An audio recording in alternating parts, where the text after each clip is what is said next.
The ship was dead, knew it the moment he saw the pale horizon floating in the darkness of space. Its hull was torn open in 3 places. No lights, no power, no signs of life, just metal and silence and the cold emptiness of the nebula. Was a mechanic. He fixed things for a living. Ships, engines, broken machines that nobody else wanted to touch.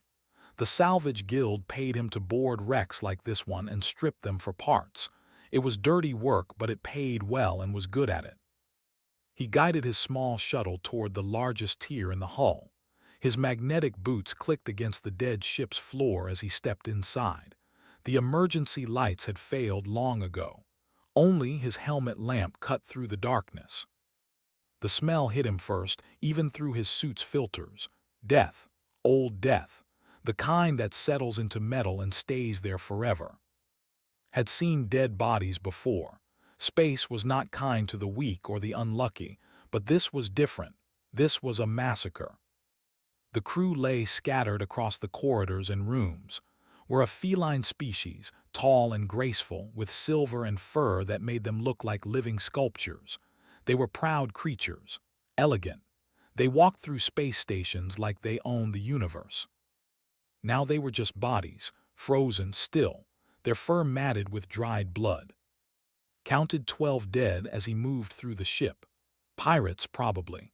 There were traders, and traders carried valuable cargo. Someone had wanted that cargo badly enough to kill for it. He was about to turn back when he heard it. A sound so small he almost missed it. A breath. A single, weak breath. Froze, he turned his head slowly, listening. There it was again, coming from the bridge. He moved quickly now, stepping over bodies, pushing through damaged doors. The bridge was a mess of shattered screens and broken consoles. And there, crumpled against the far wall, was unlike any he had ever seen. She was white, pure white like fresh snow. Her fur had no silver or in it at all, and her eyes, half open and clouded with pain, were pink. An albino. Had heard stories about albino, but he had never believed them. They were supposed to be myths, legends, things that didn't really exist. But she was real, and she was alive. Knelt beside her. Her breathing was shallow. Her body was twisted at a wrong angle. When he carefully touched her shoulder, she didn't move, couldn't move. "Can you hear me?" he asked softly. Her pink eyes focused on him for a moment. Then they slid away, staring at nothing. Activated his scanner and ran it over her body. The results made his stomach drop. Her spine was crushed. The damage was severe, complete paralysis from the shoulders down.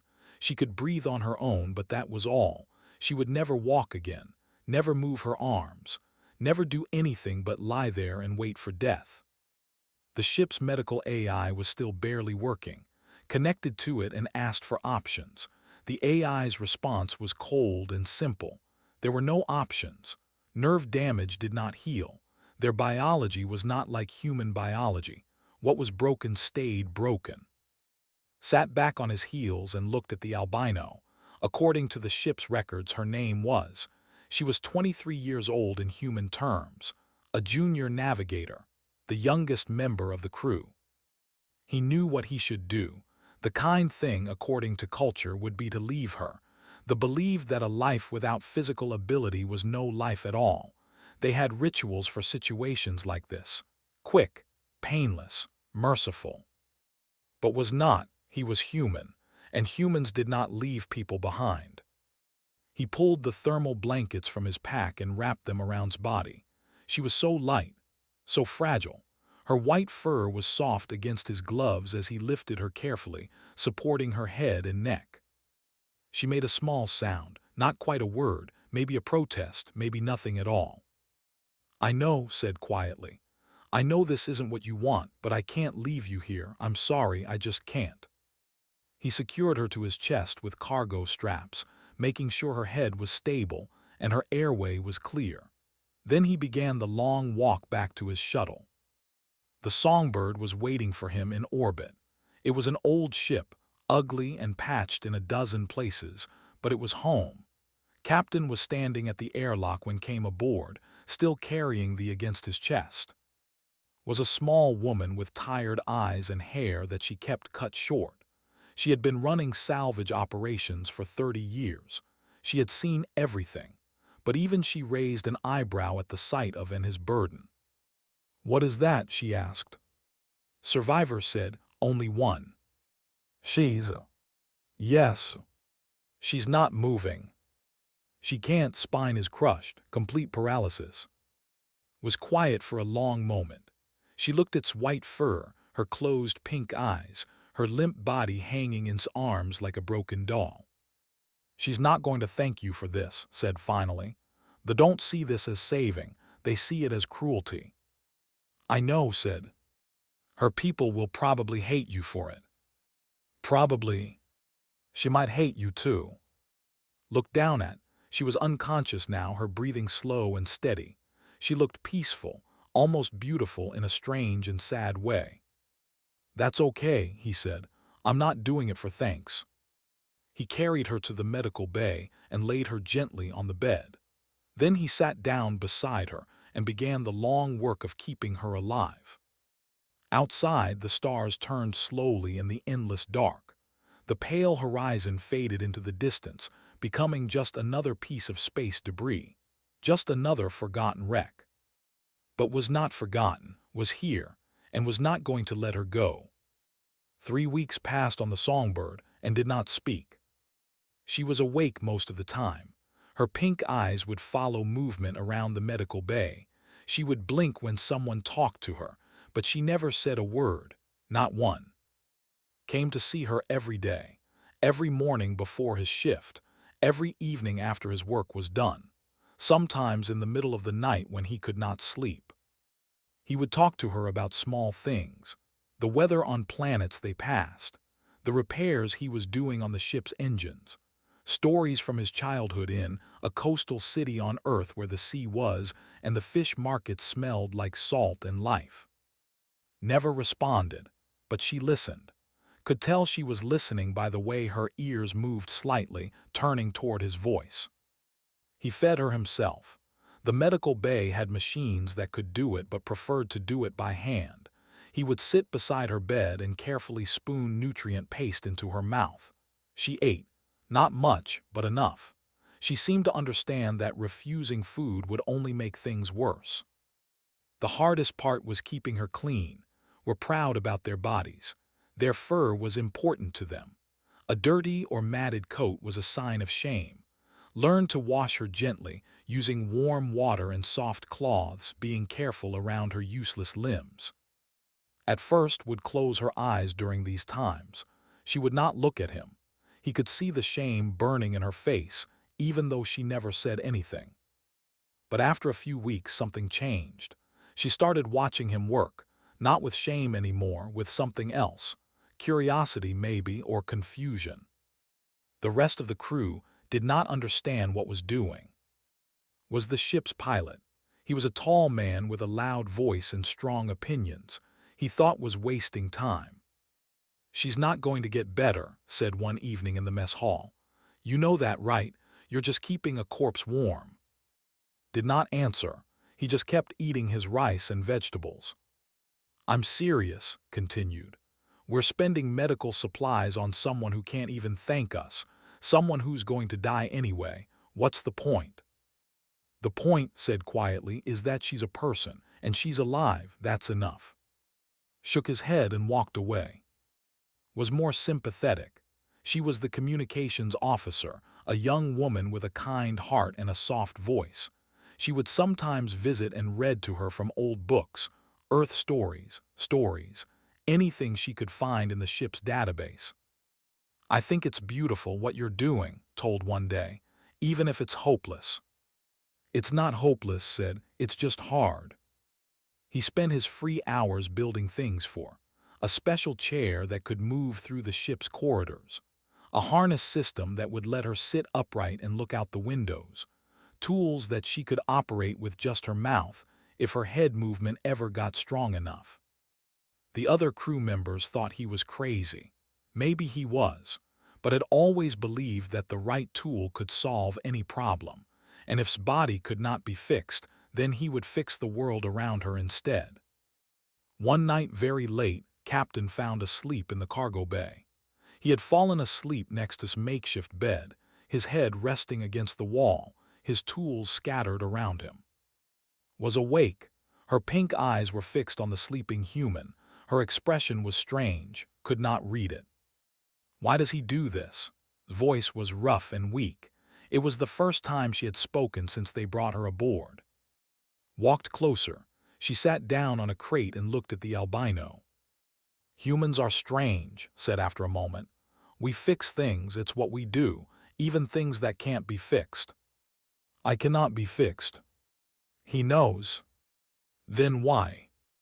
Thought about the question. She had known for 5 years. She had watched him rebuild engines that should have been scrap. She had seen him spend days on a single broken machine, refusing to give up until it worked again.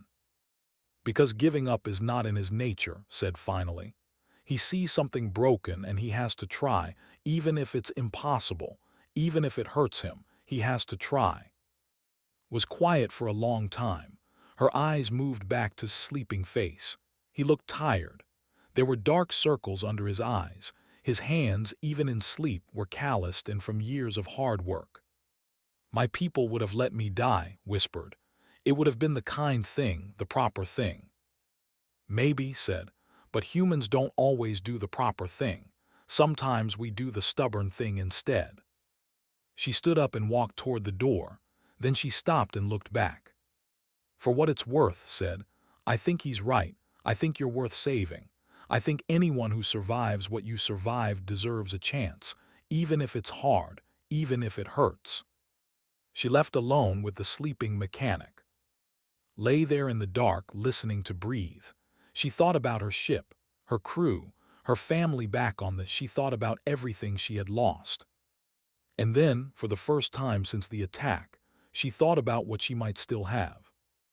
It was not much, a broken body, a life that would never be what it was before, but she was alive, she was here, and this strange, stubborn human refused to let her give up. Maybe that was something. Maybe that was enough. Outside the viewport, the stars burned cold and bright.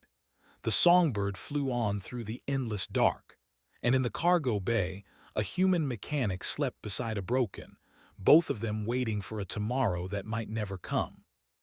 But they would face it together. That much at least was certain. The iron storm came without warning. One moment, the songbird was cruising smoothly through the trade lanes. The next moment, alarms were screaming and the ship was shaking like a toy in the hands of an angry child. Was in the engine room when the first wave hit. He grabbed a support beam and held on as the floor tilted beneath him. Sparks flew from the main power conduit. The lights flickered and died, replaced by the dim red glow of emergency systems. All crew to emergency stations. His voice crackled over the ship's speakers. This is not a drill. Repeat, this is not a drill. Did not go to his emergency station. He was needed here. The engines were failing. If they lost power completely, they would drift into the heart of the storm and be torn apart. He worked fast, his hands moving without thinking. Bypass the damaged circuits, reroute power from the secondary systems, keep the engines running, keep them alive. The second wave was worse. The ship rolled hard to port, lost his grip and fell. He hit the floor hard, the breath knocked out of him. Before he could get up, the main power conduit exploded. The blast threw him across the room. He slammed into a bulkhead and felt something crack in his leg. Pain shot through his body like fire. Then the bulkhead itself collapsed, pinning him to the floor. Tried to move, he could not. The metal was too heavy, his leg was broken. And worse, much worse, he could smell the coolant. The explosion had ruptured the coolant lines. Toxic vapor was filling the room. He tried to reach his communicator. His arms would not move far enough. He tried to call for help. His voice was too weak. The vapor was already making his head spin. This is it, thought. This is how I die. He closed his eyes. He thought about his mother back on Earth. He thought about the sea inn. He thought about, alone in the medical bay, waiting for him to come back. "I'm sorry," he thought. "I'm so sorry. I wanted to help you. I wanted to see you get better. I wanted." Then he heard something, a scraping sound, metal against metal, slow and painful. Opened his eyes. Through the haze of toxic vapor he saw something impossible, was pulling herself across the floor. Her arms, the arms that had been completely paralyzed, were moving, barely, weakly, but moving. She dragged herself forward inch by inch. Her useless legs trailed behind her like dead weight. Her white fur was already matted with sweat and coolant. Her pink eyes were wild with determination and pain. In her mouth, she carried a cutting torch. One of the tools had modified for her. He had designed it so she could hold it with her teeth and operate it with small movements of her head. Gasped how, "Your arms." "Shut up," said through clenched teeth. The words came out muffled around the torch. "Save your breath. The vapor is poisoning you." She reached the collapsed bulkhead. With agonizing slowness, she positioned herself beside it. Then she activated the torch. The cutting was slow, had never used the tool before. Her arms shook with effort. Every few seconds she had to stop and rest, her chest heaving, her eyes squeezing shut against the pain. But she did not give up. 10 minutes passed, 15, 20. The vapor grew thicker. His vision began to blur. He could feel his consciousness slipping away. "Stay awake," snarled at him. "Do not die. I did not crawl through poison to watch you die." Focused on her voice, he held onto it like a rope in a dark sea.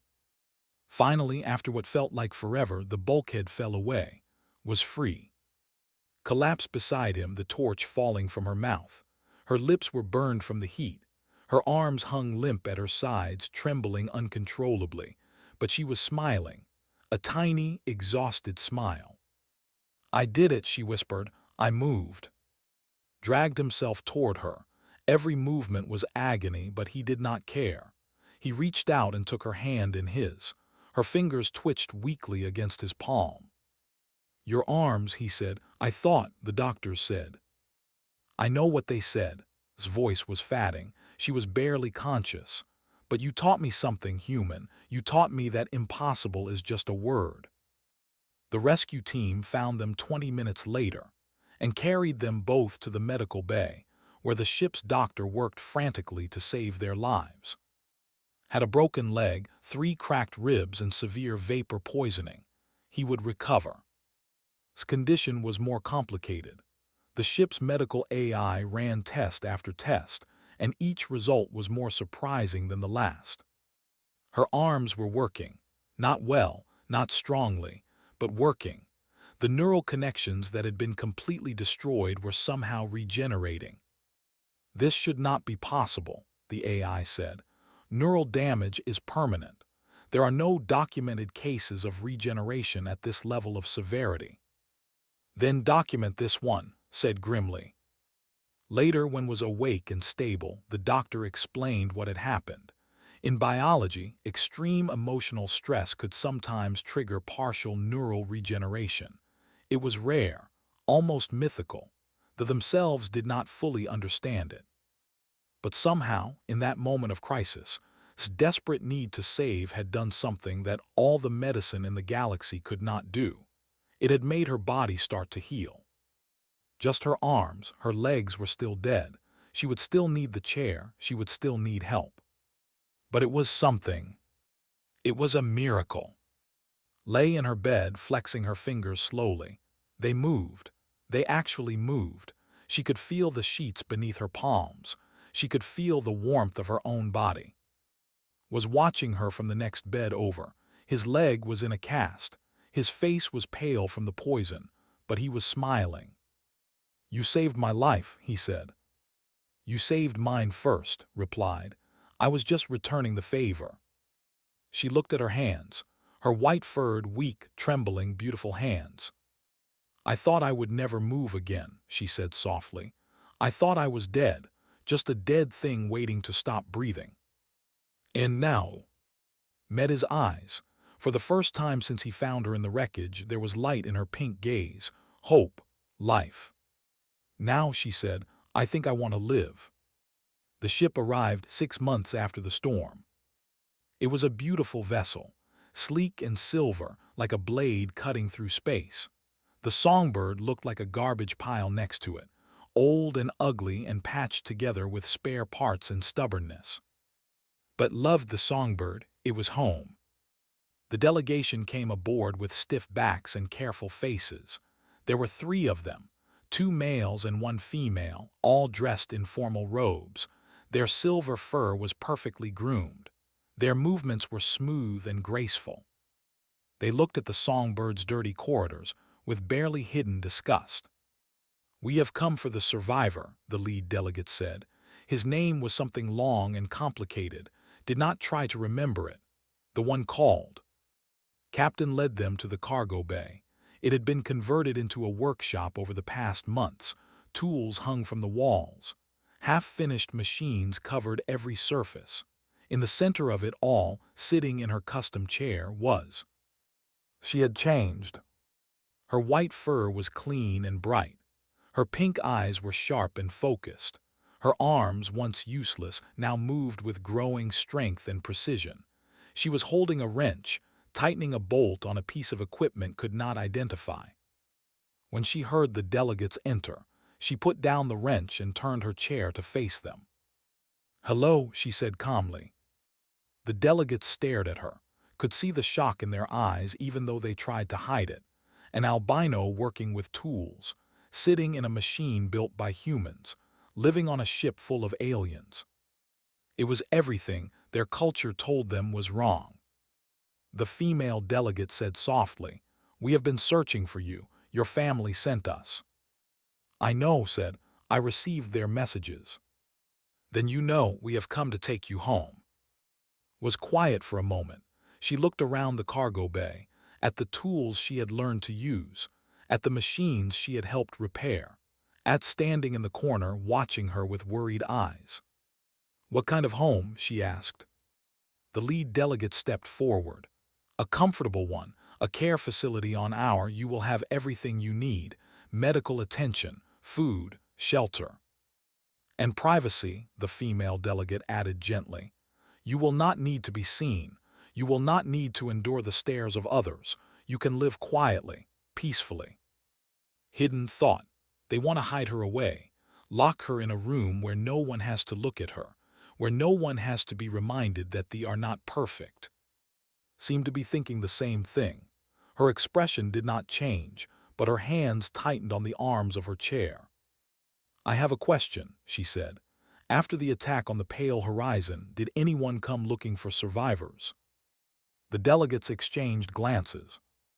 "The attack was unexpected," the lead delegate said carefully. "By the time we received the distress signal, the pirates were long gone. We assumed there were no survivors." "You assumed," repeated. "You did not check." The ship was in a dangerous area. The risk of sending a rescue team was too high. "I see." His voice was flat. "So the risk was too high to look for survivors, but not too high to come collect me now that someone else did the work." Silence fell over the cargo bay. The delegates looked uncomfortable, looked amused, looked proud. "You should come with us," the female delegate said. "Your place is with your people."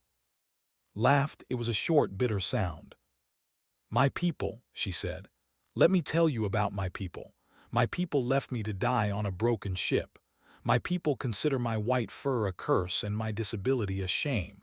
My people would lock me in a comfortable prison and call it kindness."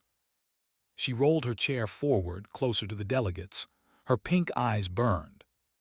"This human found me in the wreckage. He carried me when I could not move. He cleaned me when I could not clean myself. He fed me when I wanted to starve. He built me this chair, these tools, this life. He never asked for anything in return. He never looked at me with pity or disgust. He just helped." She stopped in front of the lead delegate and looked up at him. "That is what my people should have done.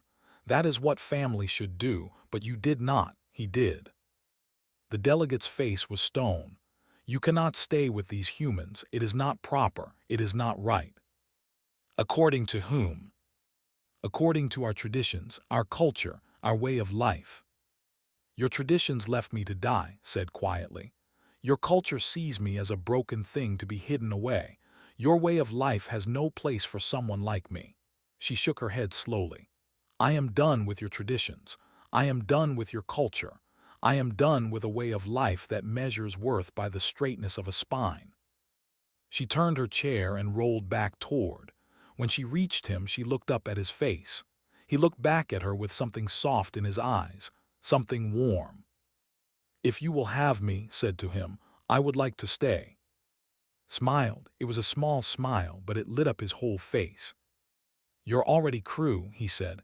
You have been for months. Nodded. She turned back to face the delegates one last time. You can go now, she said. Tell my family that I am alive. Tell them that I am happy. And tell them that if they ever want to see me again, they can come to me. I will not come to them. I will not hide. I will not be ashamed. The delegates left without another word. Their silver ship detached from the songbird and flew away into the darkness, watched it go from the viewport, sat beside him in her chair. They will say terrible things about you, said. They will say you chose degradation over dignity, madness over propriety. Let them say what they want, replied. I know who I am, I know where I belong. She reached out and took his hand. Her grip was still weak, but it was getting stronger every day. I belong here, she said. With you, with this ugly, wonderful ship, with this strange crew of humans who fix broken things and refuse to give up. Squeezed her hand gently. Welcome home, he said. Outside, the stars stretched on forever. Somewhere out there, the turned in its orbit with all its traditions and cultures and rules, but did not look that way. She looked forward, into the unknown, into the future. She was exactly where she wanted to be. 3 years changed everything. The songbird was still ugly, still patched together with spare parts and hope, but now it had a reputation. People across the trade lanes knew about the salvage ship with the white engineer, the albino who could diagnose engine problems by sound alone, the paralyzed woman who had built half a dozen pieces of adaptive technology that were now used across 3-star systems, had become someone important. She was the co-chief engineer now, had insisted on the title even though she tried to refuse. They worked side by side every day, fixing machines and solving problems that no one else could solve. Handled the heavy lifting, handled the thinking. Together, they were unstoppable. Her arms had grown strong over the years. Physical therapy and daily exercise had rebuilt muscles that the doctors said would never work again. She could grip tools. She could turn wrenches. She could pull herself from her chair and work on systems that required someone small and flexible. But her legs remained dead. The neural regeneration had never moved past her shoulders. She had accepted it, mostly.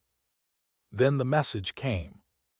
It arrived on a quiet morning while the songbird was docked at a trading station for supplies.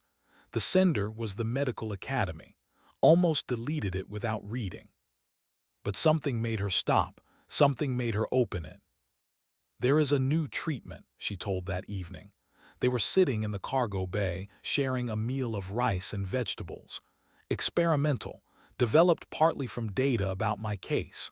The impossible regeneration that happened during the storm. Put down his chopsticks. What kind of treatment? Neural reconstruction. They would rebuild the damaged pathways in my spine, teach my nerves to work again. His voice was carefully flat. There is a 30% chance it works, a 10% chance it kills me, a 60% chance nothing changes at all. Was quiet for a long time.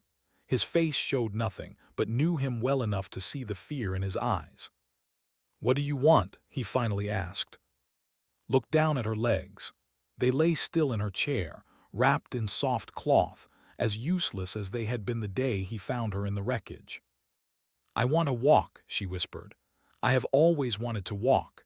Since the moment I woke up on this ship, I have dreamed of standing up, of moving without wheels. of feeling the ground beneath my feet. She paused, her hands trembled slightly. But I do not need it anymore, she continued. Not to be whole, not to be happy, I have a life here. I have work that matters, I have friends, I have you. She looked up at. I do not need to walk to be worth something. Reached across and took her hand. His grip was warm and steady. Then do not do it for need, he said. Do it because you want to, or do not do it at all. Either way, you are still you. You are still the bravest person I have ever known. Squeezed his hand. She thought about the wreckage where he found her. She thought about the darkness and the pain and the certainty that she was going to die. She thought about this stubborn, wonderful human who had refused to leave her behind. I want to try, she said. Nodded, then we will try. The procedure took 14 hours.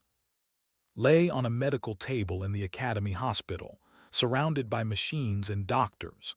They opened her spine with lasers and rebuilt her nerve pathways with technology so advanced it seemed like magic.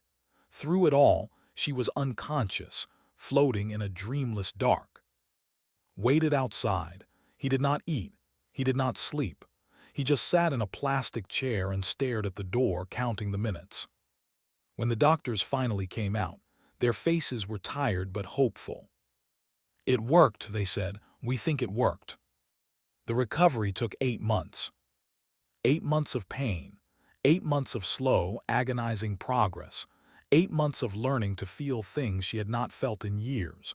There were infections. There were setbacks. There were nights when screamed that she had made a mistake, that she should have stayed as she was, that walking was not worth this torture. Was there for all of it. He held her hand during the worst nights. He pushed her when she wanted to give up. He reminded her again and again why she was doing this. You are not doing this because you need to walk, he told her. You are doing this because you want to, because you do not quit, because impossible is just a word. And slowly, impossibly, her legs began to work. On a quiet morning in the Songbird's cargo bay, stood up. Her legs shook. Her grip on the support rails turned her knuckles white under her fur. Stood 3 meters away, ready to catch her if she fell. She took 1 step. Her foot touched the floor. She could feel it. The cold metal, the solid ground, real beneath her own feet. She took another step, then a third, then a fourth. On the 4th step she stumbled, lunged forward but caught herself. Her hands slapped against the wall, her body trembled, but she stayed upright. I have it, she gasped. I have it. She walked the rest of the way on her own. When she reached him, she collapsed against his chest. She was laughing and crying at the same time. Her whole body was shaking. You carried me, she whispered into his shoulder. For so long you carried me. You never complained, you never gave up, you just carried me. Held her tight, his own eyes were wet. And I would do it again, he said, every time without question. Pulled back to look at him. This strange, stubborn, beautiful human who had refused to let her die, who had refused to see her as broken, who had loved her exactly as she was and helped her become something more. I know, she said. That is why I can finally stand on my own. She kissed him then, soft and gentle, her white fur brushing against his rough human skin. It was not their first kiss, but it was the first one where she was standing, where they were eye to eye, where she could wrap her arms around him and feel his heart beating against hers. Around them the songbird hummed quietly. The engines had fixed, the systems had designed, the home they had built together, one repair at a time. And in watch from the doorway, they did not say anything, they did not need to. Welcome back, said finally, her voice rough with emotion. Turned to look at her captain, at her crew, at her family. I never left, she said.